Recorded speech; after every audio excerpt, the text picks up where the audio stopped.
আসসালামু আলাইকুম ওরহমতুল্লাহি ওবারাকাতু। আমি আলোচনা করব গাজায় ইসরায়েলি বর্বরতা নিয়ে।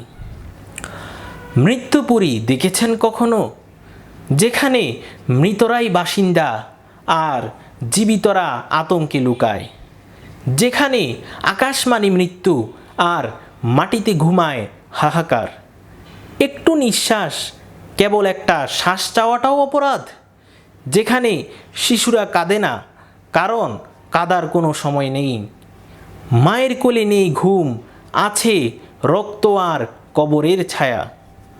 তবুও তারা বলে আমরা জেগে আছি বিশ্বাসে, আর আমরা চুপচাপ যেন কিছুই হয়নি পাশের বাসায়।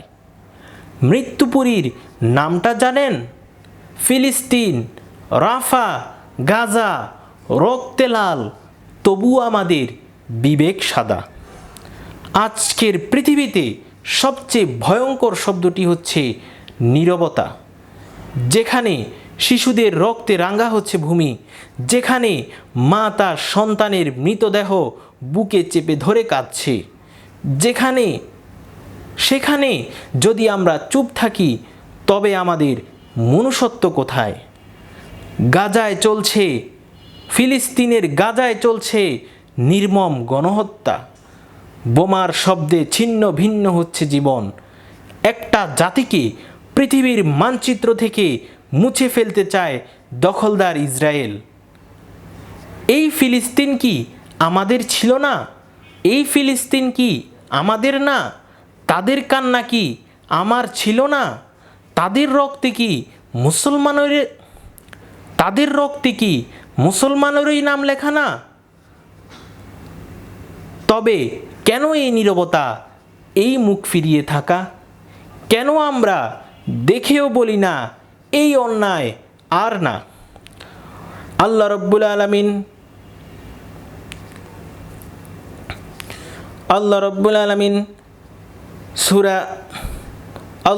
আলামিন সূরা নিসার 75 নম্বর আয়াতে এই জন্য বলেছেন, আল্লাহ রব্বুল আলামিন সূরা নিসার 75 নম্বর আয়াতে বলছেন, ওয়ামা লাকুম লা তুকাতিলুনা ফি সাবিলিল্লাহি ওয়াল মুস্তাদআফিনা মিনার রিজালি ওয়ান নিসাই ওয়াল উইলদান আল্লাযীনা ইয়াকুলুনা রাব্বানা আখরিজনা মিন হাযিহিল ক্বরিয়াতিজ যালিমি আহলুহা। তোমাদের কি হয়ে গেছে মুসলমান? তোমরা কি শুনতে পাও না সে আহ্বান? যে আহ্বান আসছে ধ্বংসস্তূপের নিচ থেকে, ভাঙা দেয়ালের ফাঁক দিয়ে, ধূলিকণায় ভেসে ভেসে। হে আমাদের রব, আমাদের মুক্ত করো এই জনপদ থেকে, যেখানে শাসন করে জালিমরা। তারা চায় একজন অভিভাবক তোমারই জাত থেকে। তারা ডাকে একজন সহায়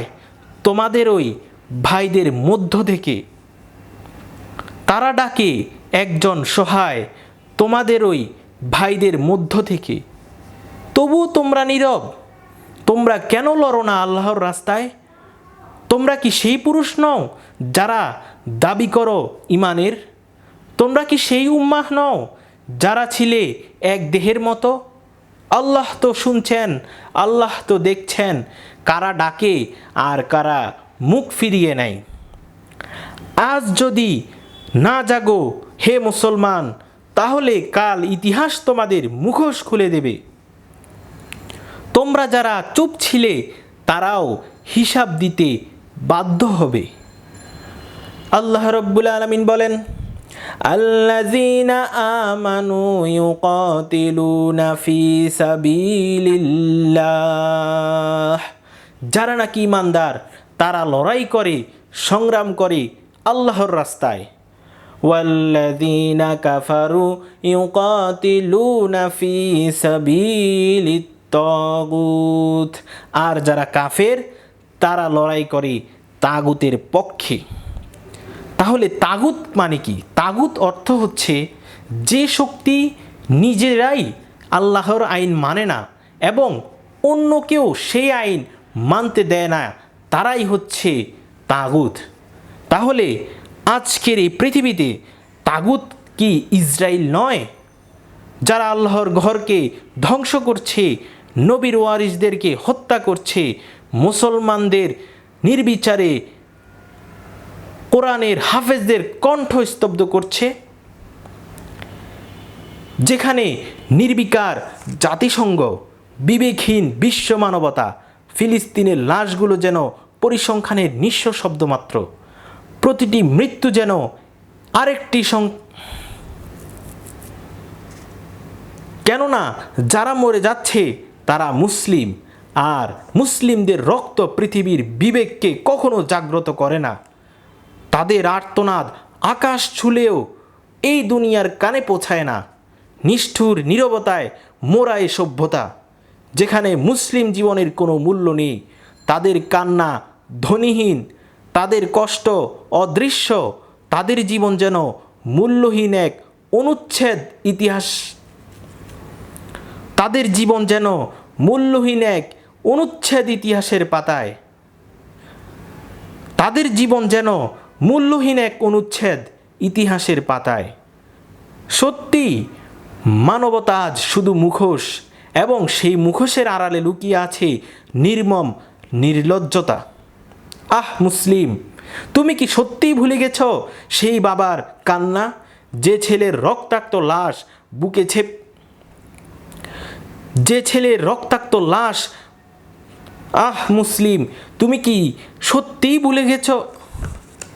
আহ মুসলিম, তুমি কি সত্যিই ভুলে গেছ সেই বাবার কান্না, যে ছেলের রক্তাক্ত লাশ বুকে চেপে আকাশের দিকে তাকিয়ে কাঁদছিল? রাসূলকে বলো তার উম্মত আজ আমাদের ছেড়ে দিয়েছে। তুমি কি সেই বিস্মৃত, তুমি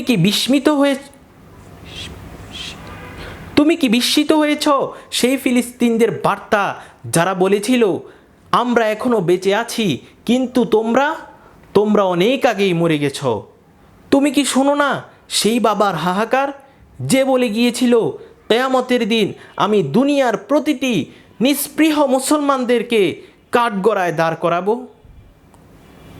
মুসলিম উম্মাহ তো এক দেহের মতো। এই দেহের এক অংশ যখন ছিন্ন ভিন্ন